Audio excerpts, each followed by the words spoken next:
живея град невероятен и некрасив, и не голям.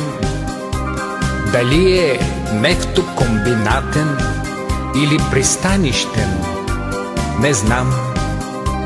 Наверно, само аз разбирам неотразимия му глас, неуловимия му мирис, заключен в името Бургас.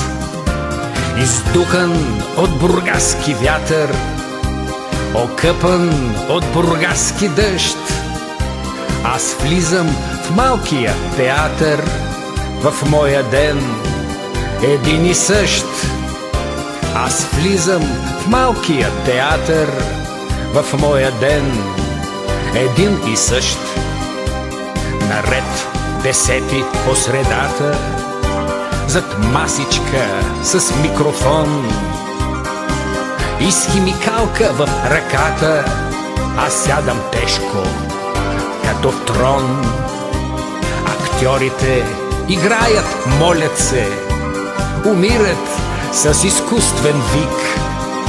Зад всяка роля виждат столица и чакат столичен критик.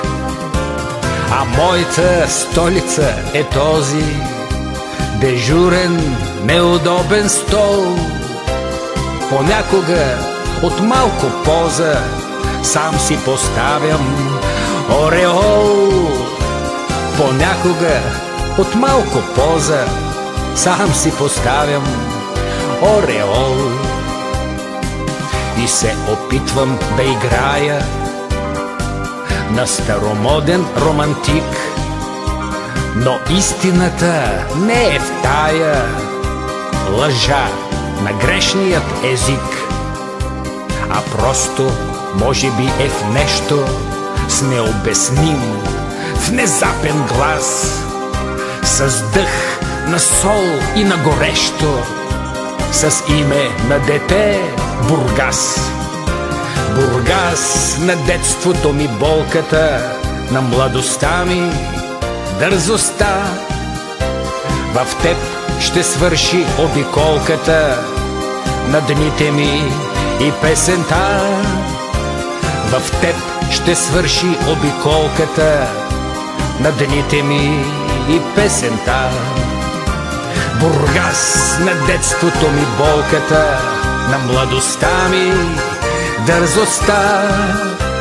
В теб ще свърши обиколката на дните ми и песента. В теб ще свърши обиколката на дните ми и песента.